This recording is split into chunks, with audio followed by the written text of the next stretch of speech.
Okay, Mayor, we're ready. You're muted.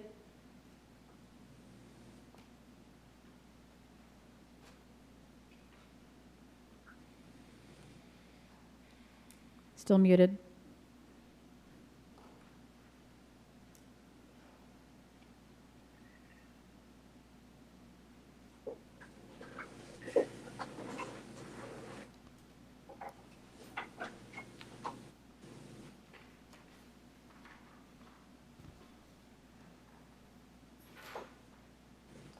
Okay, can you hear me now?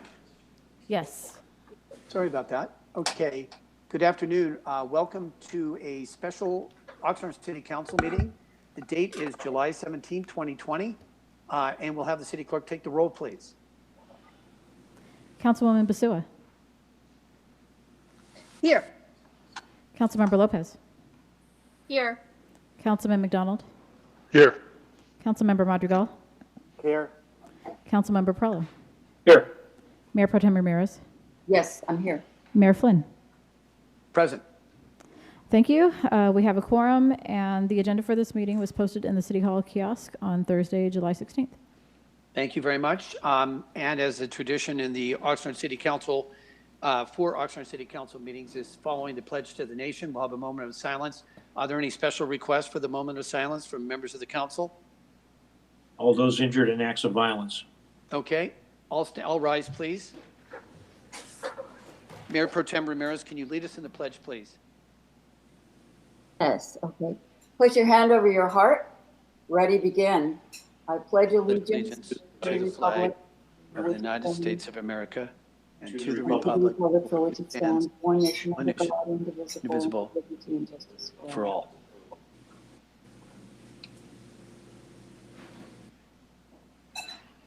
Be seated, please.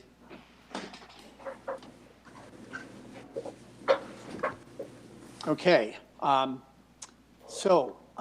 the City Council is going to be going into closed session, and I have a statement to read before we do that, and I know we do have one public comment, so let me go ahead and read that statement. The City Council will recess to a closed session pursuant to Government Code Section 54956.91 to confer with its attorneys. The matter being discussed is the City of Oxnard versus Aaron Starr.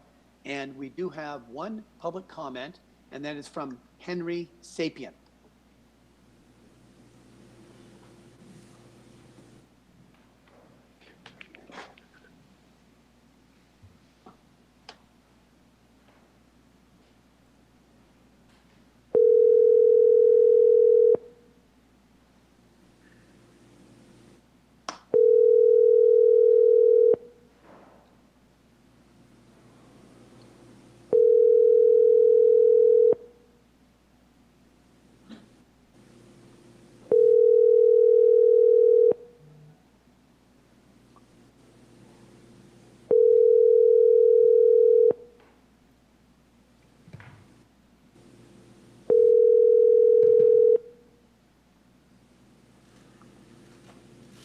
Henry?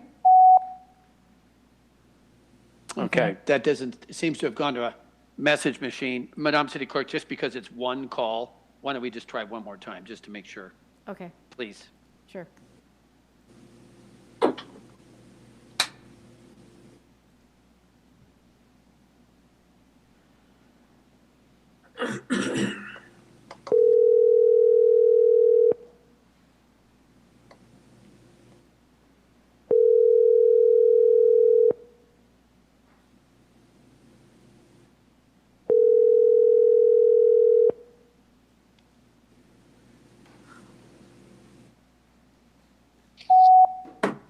Okay, so Mr. Sapien was not available for the call, and the City Council will now recess to close session. And Madam City Clerk, I just want to check that Mr. Sapien was the only speaker on the closed session item. Is that correct? That's correct.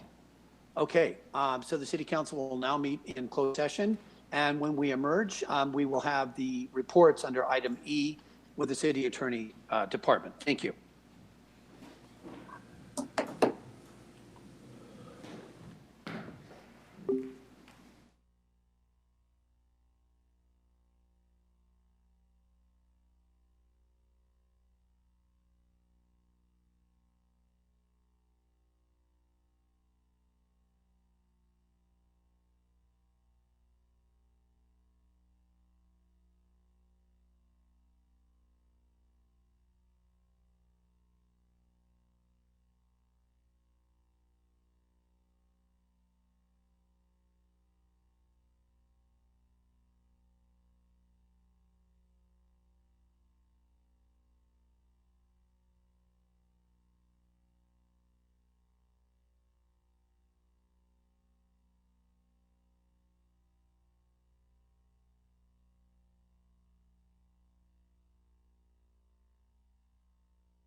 You are.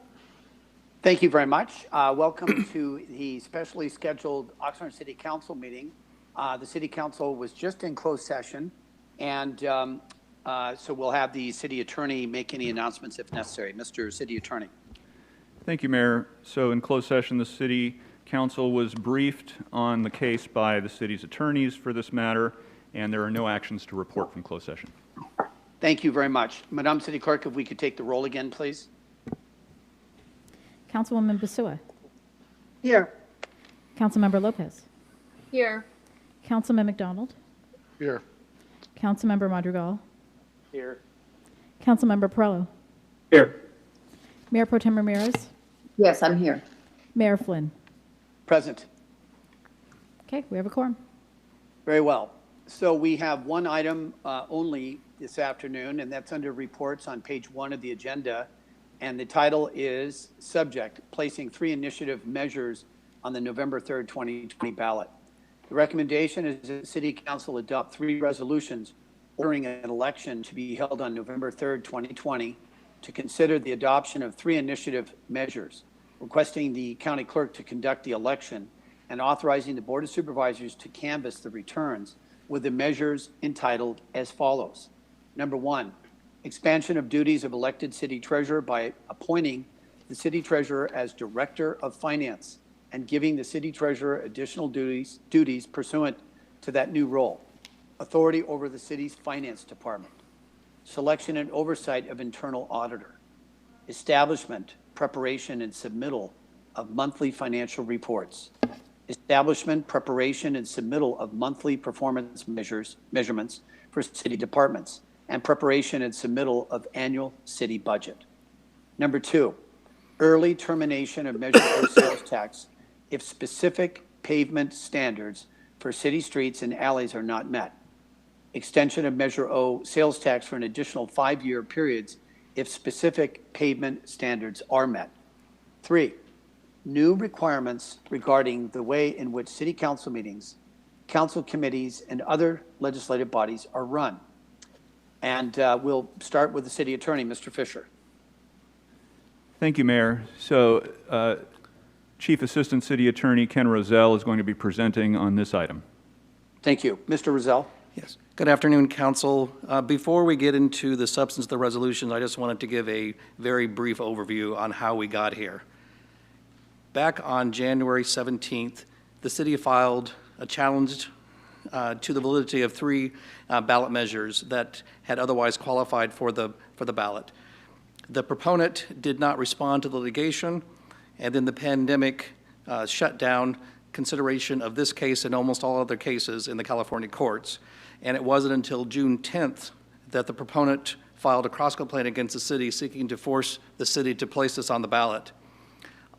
There was a hearing on Wednesday, on July 15th, and the court held a hearing to determine whether or not the city should be required to replace the 3 remaining measures on the ballot. I think it's important because of some of the statements that are out there in public just to read one section of Judge Walsh's opinion. I think it's very important, and I'm quoting now. Here the city filed the declaratory relief action to test the validity of Mr. Starr's initiative. That was the appropriate thing for the city to do if it doubted the validity of the initiatives. It also sought to set a briefing schedule with opposing counsel. That did not come to fruition, and then the COVID interruption shut everything down for close to 3 months. At this point in time, with a July 20th deadline to have arguments provided to the Registrar of Voters for inclusion in the voter information packet, time had effectively run out for a comprehensive pre-election review of the Starr proposed initiative, end quote. And Judge Walsh then indicated that he had not made a decision regarding it, and after the election, if the ballot measures passed, then there would be time to look at the validity of those particular measures. So before you today are 3 resolutions that include ballot questions. There is one where we are recommending there be a change, and I'm just going to read it into the record. This is for the Measure O sunset. And let me just read the language. Michelle, if you wouldn't mind putting up that language so our viewers at home can also look what we're saying here. So the revised ballot question states, shall initiative ordinance to mandate revisions to Measure O adopted by Oxnard voters in 2008 to either end Measure O funding for early, to end Measure O funding early for city services such as fire, emergency response, street paving, pothole repair, youth recreation, after-school and anti-gang programs, parks, open space preservation, and senior services, if specific pavement standards for city streets and alleys are not met, or extend current approved expiration date if pavement standards are met, be adopted. And one thing there was in the very short time period we had to prepare all these documents, the word standard on the last line should be standards, plural. So with that modification inserted into the resolution for the Measure O sunset measure, staff recommends that the council adopt these three resolutions, which would then be forwarded to the county. I'm happy to answer any questions that you may have. Very well. Thank you. I think what I'd like to do is we do have some speakers, and I'd like to be able to go to those speakers right now. And then once we go to the speakers, then the council members can comment, ask questions extensively. So why don't we place them first? And I'm going to go ahead with the first speaker, and that's Gabriel Turan, to be followed by, actually, I'll read all the speakers right now just because of the format so that people can prepare themselves. So on this agenda item, I have the following speakers: Gabriel Turan, Angel Garcia, George Miller, Alicia Purcell, Philip Molina, Pat Brown, Larry Barberine, and finally, Lawrence Paul Stein. So we'll go to the first speaker, Gabriel Turan, to be followed by Angel Garcia, please.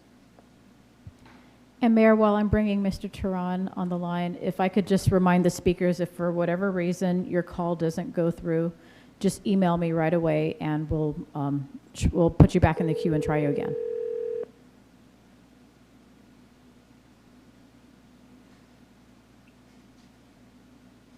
Hi, Gabe, it's Michelle. Hi, thank you very much. Hi, good afternoon, Mayor Flynn, Mayor Pro Tem Ramirez, and council members and staff, and members of the public. My name is Gabriel Turan, and I'm a resident of the city of Oxnard. And I understand that this is, ballot measures that are looking to be put before the voters in November. And regardless of whether I personally agree with or don't agree with a ballot measure, if somebody goes through the steps as they are laid out in elections code to put something on the ballot or to be adopted to modify city code, I believe that that's incumbent on the city council to do that. That being said, I would like to see where the discussion goes around the ballot language that's going to be in front of the voters. So there was some discussion about that amongst the public as well, and I'm pretty confused myself about what's going to go before the voters, so I'm hoping we'll have some clarification on that. Lastly, I would like to invite the public to please look at these if they go before us in November. Do really good research. Don't look at just one side or the other. Look at sources that are going to be giving us, what does it mean if we vote yes? What does it mean if we vote no? And also look at what's already been adopted by the city and what the ramifications are if we modify those things even further. So lastly, as one really quick example, for Measure O, if it's a mathematical impossibility to get to the pavement condition index standards that are set forth in this ballot measure, unless we find other sources of funding, which is a whole other conversation. So that's just one example. Anyhow, I thank you for your time, and I hope you have a great day. Thank you. Thank you very much. And the next speaker is Angel Garcia, to be followed by George Miller, please.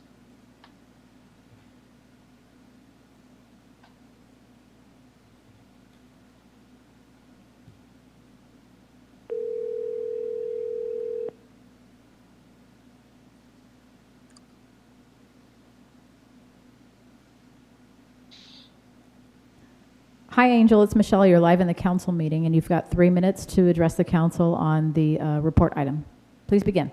Thank you, Michelle. Hello, good afternoon, City Council and staff. My name is Angel Garcia. I am a lifelong resident of Oxnard, and these measures in discussion today are greatly concerning and have been since introduced.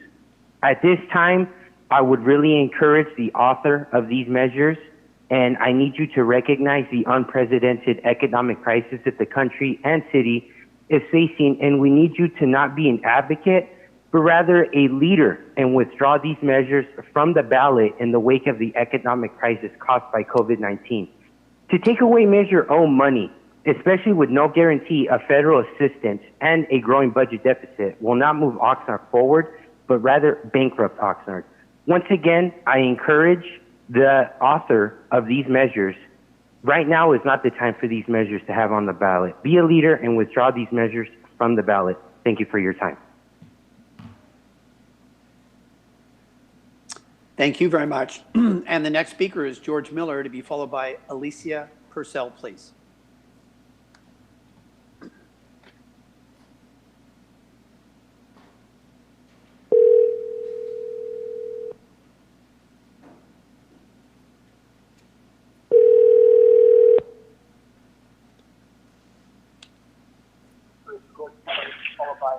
Hi, George, it's Michelle.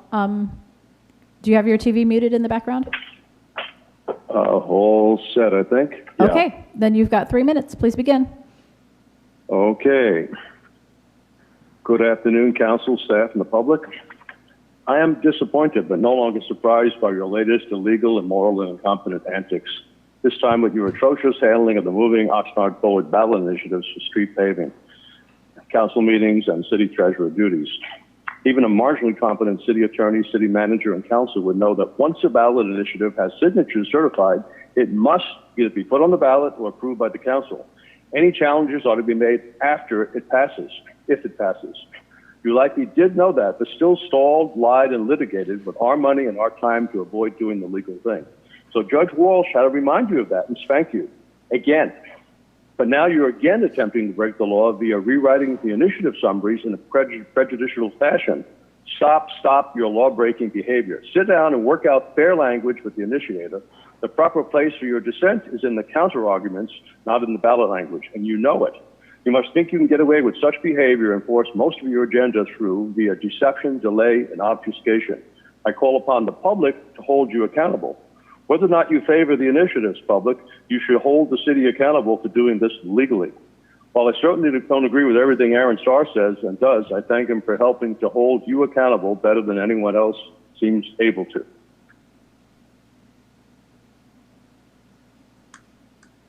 Thank you very much. And Thank the next thank you so much. And the next speaker, Alicia Purcell, to be followed by Philip Molina, please.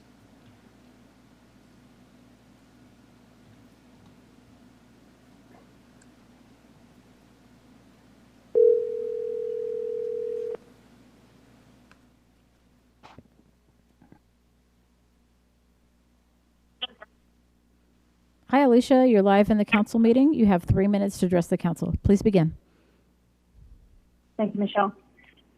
These same three initiatives have been before the City Council before on January 15th. And on that date, rather than placing on the ballot, you instead chose to sue. But had you decided to place them on the ballot then, the resolutions to do that were attached to the agenda. And in Section 8 of each of those resolutions, one can find the ballot question proposed to be printed on the ballots for each. Elections Code 13119, paragraph C, requires, and I quote, "The statement of measure shall be a true and impartial synopsis of the purpose of the proposed measure and shall be in language that is neither argumentative nor likely to create prejudice for or against the measure," end quote. You as the council are responsible for complying with that law when you vote today. The language your staff proposed in Section 8 of these resolutions in January wasn't great, but it was tolerable. And now the judge has ordered this council to place the measures on the ballot. Attached to the agenda, again, are 3 resolutions, and in Section 8 of each can be found the ballot question that your staff has written. For some reason, the language in the resolution doesn't match the language that the mayor read introducing this agenda item. But since January, your staff has changed the ballot questions so that they egregiously fail to comply with the elections code. And they have now put the council in the position of exposing the city to legal risk if you approve the new questions. The ballot questions proposed today contain elements that are not true, that are not impartial, and are prejudicial. And I only get 3 minutes to address this. I saw that you changed the language on the streets initiative, which I was going to talk about. I only got a quick glance, and it's really hard on the fly to adjust my comments with no notice. But certainly the failure to mention the contingency on performance for street repairs was a very serious problem. But it's also a problem that you act as though Measure O is directly tied to the listed subjects, like it's a general tax. Though it is a general tax, you act like it's a special tax. There are untrue elements and problems in the other two as well. I know you're on a short time frame, but if the council cares about compliance with the law, at a minimum, you need to substitute the ballot questions your staff wrote for the January 15th meeting in place of the ballot questions proposed to you today.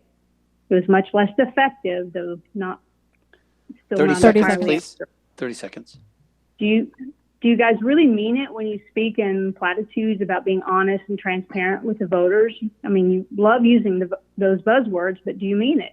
Or are you the slimy weasel politician who doesn't give a flip about the law and abuses his position and taxpayer funds to disadvantage others and mislead voters? So, you know, you continually find yourselves in court with us because you continually ignore the law and play these shameful games. So please do the right thing. Thank you very much. Don't submit false language. Thank you very much. And the next speaker, Philip Molina, to be followed by Pat Brown, please. Mr. Mayor, Council, and the public, I'm addressing the ballot question for transparency in the city treasurer.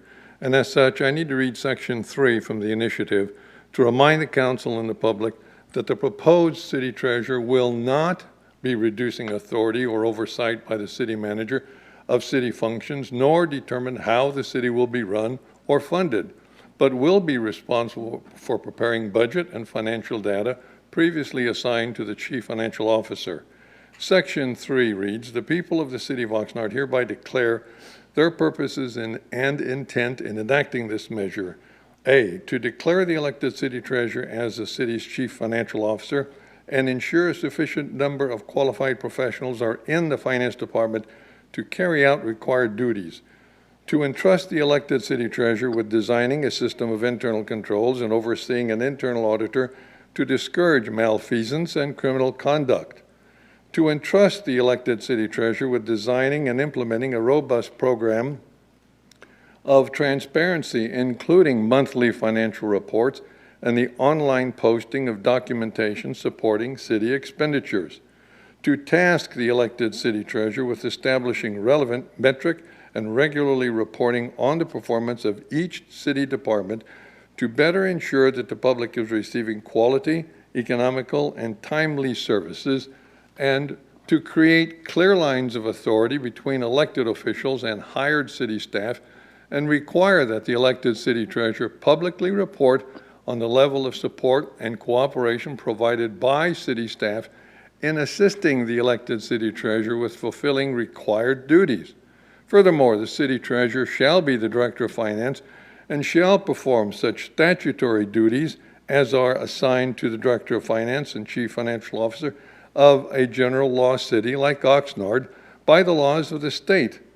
And further, that the city manager and the city attorney shall in good faith cooperate with and be responsive to requests for information or administrative services made by the city treasurer in connection with carrying out the duties imposed on the city treasurer in the general law city of Oxnard.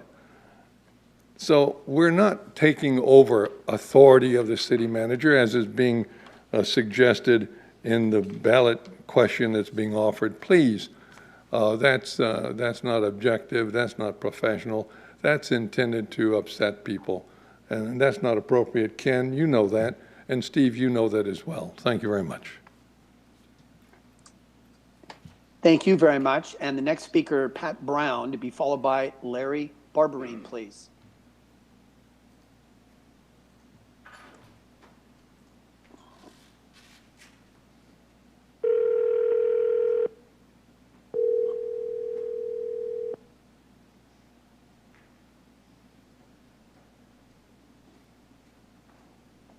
Hi, Pat. It's Michelle. You're live in the council meeting, and you have 3 minutes to speak on the item. Please begin. Okay. First of all, I agree with Angel Garcia about the streets. We don't have the money right now. We need to do it all. It's physically impossible to get all that done in the time that we're allotted. And because of everything else that's been going on in the news with the of it and all of that kind of stuff, our health problems, we just don't have time to get into this right now. I wish they would just delete that.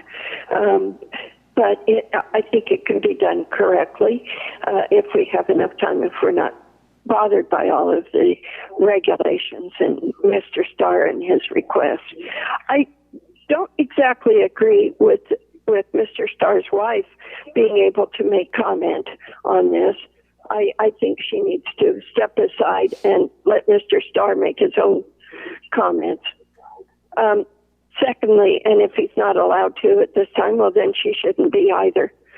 The elected city treasurer, I don't think needs to be also the director of finance. I don't think, maybe in this particular situation, the person might be qualified to do both, but that's not going to always happen. And I think that putting all the eggs in one basket is, for one person to be responsible for all of it is not appropriate, especially with the city of our size. So I think they should be left separate, and that's the way I feel about it, just as it is right now. That's my opinion. Thank you. That's all. Thank you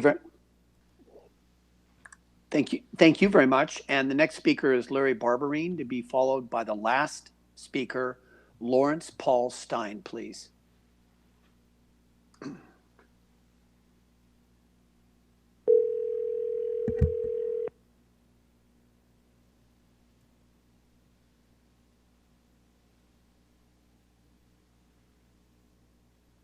Hey, Larry, it's Michelle. You're live in the council meeting, and you have 3 minutes to address the council on the item.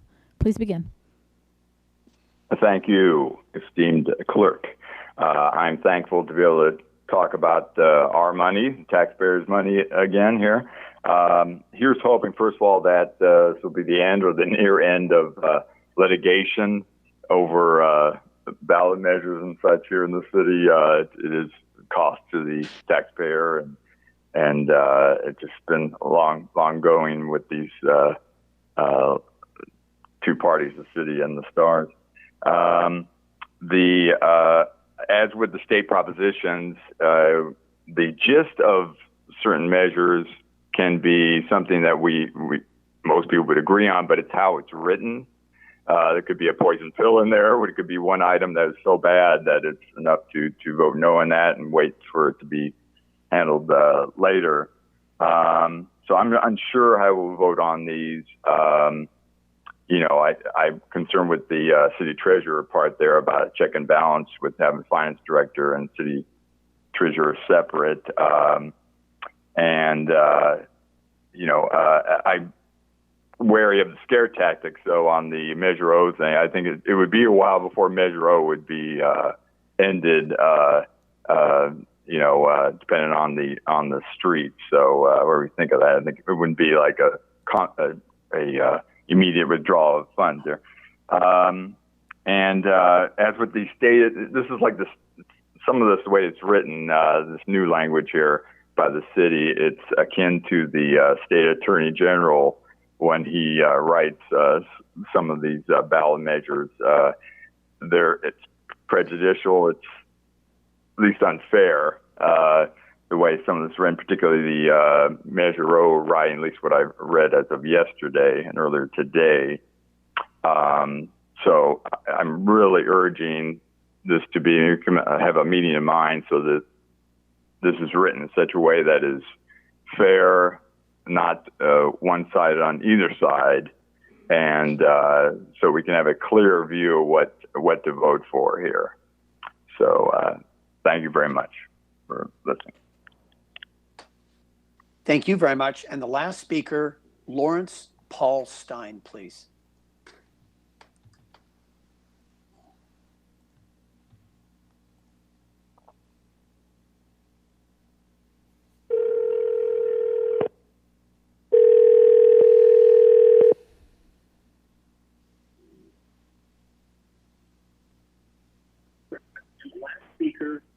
Hi, Larry. Hello. You have 3 minutes. Please begin. This is Larry Stein. I live at 1965 Faulkner Place. I wish to remind the public that Measure O is a general fund tax. It's not a special tax.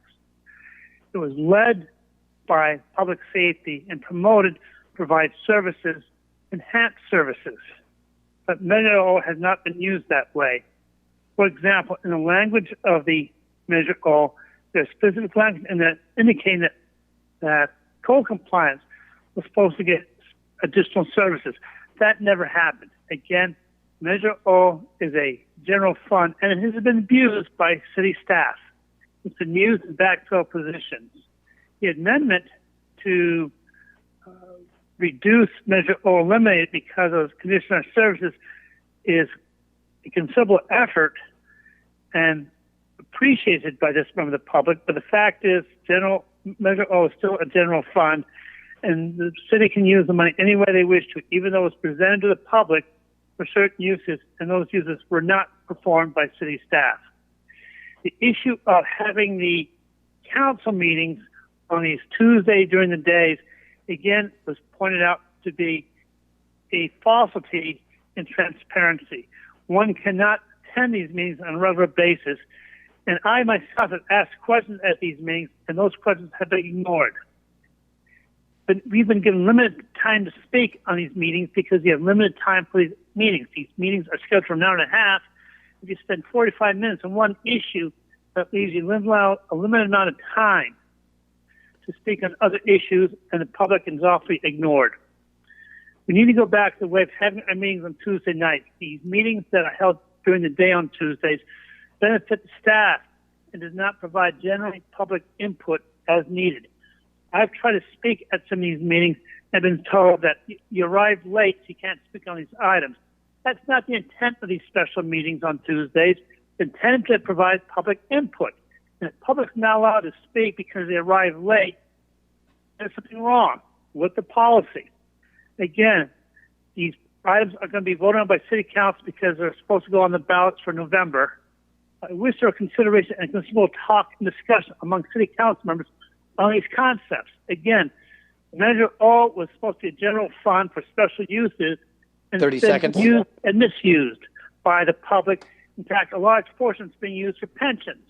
We see the fact that these meetings on Tuesdays do not allow full open transparency, but limited transparency. Again, thank you for your time and consideration. Thank you very much. And that concludes the speakers. Is that correct, Madam City Clerk? Yes, that's correct.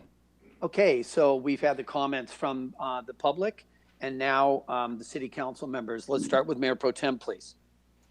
Thank you. Can you hear me okay? All right, Yeah. thanks. Yes. All right, just very briefly, we don't have a lot of good options here. And I want to encourage our public to, first of all, stay safe, wear your mask. Let's shut this thing down so that we can get back to normal. But that's another topic, and Steve Fisher is going to warn me on that. Our city's in a precarious situation financially, and I really think it's very important for our members of our city, our residents, our voters, to really understand what they may be voting for or against. I want to encourage everybody to read the report from January 14th or 15th from our consultant about what the impact would be if these measures were adopted. Be informed. Get to know what it means. Be an informed resident. Don't just take anyone's word for it. Do your research. That's your obligation as a voter and resident. So I will support the recommendation. We don't have good choices because of the economic and health crisis we're in, but don't be misled that anybody or that I think these are good measures. They are not. Thank you. Thank you very much. Councilman McDonald. Thank you, Mr. Mayor. Quick question, Mr. Roselle. When we write a ballot question, are we limited to the number of words that we can put into that ballot question? Yes, we are. We're limited to 75 words. Say it again. I don't think I'm We are limited to 75 words. Okay. So our quandary is we have to try and accurately reflect the ballot initiative or the question of the ballot initiative, but we can only do it in 75 words or less, correct? That is correct. There's a limited ability to address all the issues raised in an initiative. Okay. That can be somewhat of a daunting challenge, I would imagine. Thank you. Based on the 9212 reports that we had done earlier on these initiatives, and Mayor Pro Tem made reference to them, I'm not convinced that these ballot initiatives are good for the city, but that's on a personal level, just speaking as an individual. I would encourage everyone to take a look at the 9212 reports. If you can't find them, city staff can make them available, and I think we've asked to have them put online, but I'm not positive. We're left with not much of an alternative, so, and the Judge Walsh has said we need to put these on the ballot, so that's what we're in the process of doing. So while I just will leave it at that and say that I will support putting these on the ballot. Thank you very much. Councilman Perillo. I'd like to thank the public speakers. I have a question for Mr. Rozell also, please. Mr. Rozell, with the limitations of the number of words that can be placed on the item going on the ballot, who creates that? The city or the initiative writer? There's different elements that are before you. One of the speakers mentioned the titles of the measures that were spoken by the mayor as part of his presentation or his announcement of this item. The ballot titles are drafted by the city attorney's office. Those were drafted back in April of 2019, and they had to be finalized before Mr. Starr could circulate the initiative measures. So those have been in place for a long time.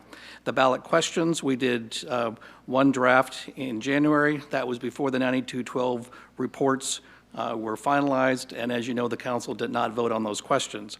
So when Judge Walsh gave the city the option of adopting or putting them on the ballot, we revisited the ballot questions and came up with the ones that we believe are fair and impartial and are not prejudicial in any way, but they accurately reflect what the initiatives do. Thank you very much, Mr. Rozell. And the reason I ask, there are people that think that the city is skewing these for a specific reason. I don't believe they are. I believe they're being much more open and transparent than the circulators of the petition were when they circulated petitions. With that, I do feel, as my other colleagues, we don't have an option. This has got to go on the ballot. I do, and I did request that the report from Bronson, I believe, from Russ Bronson Consulting, and the Development Services Director, Mr. Lambert, gave on respect to the 9212 findings for the election code, be put on the city's website. I support putting these on the ballot. I support the action recommended, but I will not vote in favor of these. I think the public speakers, Ms. Brown, she hit things right on the head. But all the speakers, it's terrific that you're involved in the public process, but I've said enough. Thank you. Thank you. Thank you very much. Councilman Madrigal. Thank you very much. As previously stated, way back in January, Mr. Starr got his signatures. So, we are where we're at. So I think it should go to the voters. Thank you very much. Council Member Lopez. Thank you. I will follow along in the same. I don't agree with the measures on a personal note, but it needs to go on the ballot. And I do hope that our public is well informed and, as has been stated, well informed on both sides before you make a decision. Thank you. Thank you very much. Councilwoman Basua. Thank you, Mayor, and thank you to the speakers that spoke today. Back in January, I think I stated that I thought these were the most reckless measures that I have seen in my career. And I still stand by my words. And again, we don't have really a choice. We're going to put these on the ballot and allow the voters to cast their vote. Thank you very much. Thank you very much. Thank you very much. And I'll just conclude by saying that I think Mr. Roselle, the city attorney, assistant city attorney, or deputy city attorney, said it best, and that is that Judge Walsh has ordered the council to place these on the ballot because there was insufficient time for him to make a decision before July 20th about the merits of why the city did not want these to go on the ballot. So Mr. Roselle made that very clear, and I'm just more or less summarizing that from members of the public. And I'm not going to take each and every one of these initiatives and talk about the pros and cons because I've already done that. But I would just reaffirm and support the remarks that the council members have made, which is the public needs to be informed. And it's important that we are giving you a straight deal, that we are giving it to you without any alterations. And I wanted the city attorney actually just to address that again, Mr. City Attorney, and that is that I did receive a few calls prior to this meeting, and there were concerns about somehow, and one of the speakers or two of the speakers might have made mention to this, and that is the language that we had from back in January to the language now. And there's an implication, as has been a very rife and very chronic accusation by the proponents of these initiatives, that the city is trying to, as Councilman Perello talked about it, bamboozle the public with the language. Could you address that, please? Thank you, Mayor. So, as was stated before, that prior ballot wording was proposed in January, and that was right around the time that the 9212 report was coming together.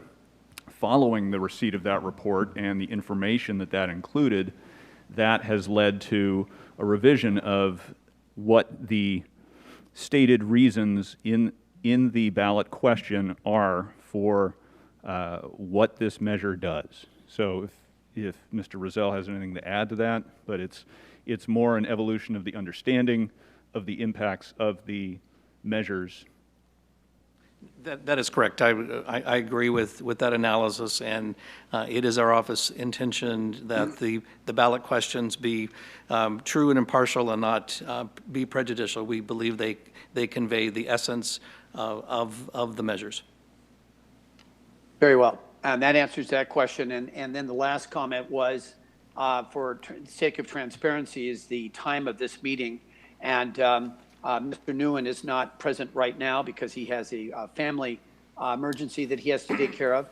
But I would just say that one of the ballot initiatives addresses that, asks that no meeting be held before 5 p.m. And I will just say that with the exception of school boards and the exception of part-time city councils, and I put that in quotation marks, I can't say every legislative body, but I can start with the Congress of the United States, the California State Legislature, and go on and on and on. The Board of Supervisors in the County of Ventura, they conduct their business during the day. And I understand the argument that if you have a meeting at 1 p.m., not everybody can be here. I fully understand that. But think about it right now, ladies and gentlemen, if the Congress of the United States, if the California State Legislature and every legislature throughout the nation of the 50 states, every county government, and for that matter, anything that's not part-time, which school boards and many city councils are, that they all held their meetings after 5 or 6 o'clock for the sake of transparency. And so our meetings are not only broadcast during the day, this meeting is being broadcast, the public is able to submit comments, as we did have several letters that were submitted to the city clerk. The public is allowed to appear on this. They, in fact, one could make the argument that it's maybe more convenient, not the time, but doing it online because that member of the public who might be working could go to a computer and then, make their comments. So I'll just say, without the city manager being here and available to answer the question of 1 p.m., that was the time that the council members were all available, given the direction of the judge on Wednesday. And I have no further remarks to make, and I'll ask the city council for a motion, please. I'll move the recommended action. Madam City Clerk, we have a motion by Councilman Perello. Do second. Mr. Mayor, Yes. just for the record, can we make sure the motion includes the revised ballot question that was read into the record earlier? Yes, Councilman Perrello. I would move my motion for the recommended action to include the ballot measure that is shown earlier with the changes in place. Is that sufficient, Mr. Rozell? Yes, Councilmember Prello. Thank you. Thank you. Okay, do we have a second? Second. And we have a second by Councilmember Lopez. The vote, please. Mayor Pro Tem Ramirez. Aye. Councilmember Perrello. Yes. Councilwoman Basua. Aye. Councilmember Madrigal. Aye. Mayor Flynn. Aye. Councilmember Lopez. Yes. Councilman McDonald. Aye. The motion carries 7-0 for the recommended action to include the amended ballot language. Thank you very much, and this meeting is adjourned.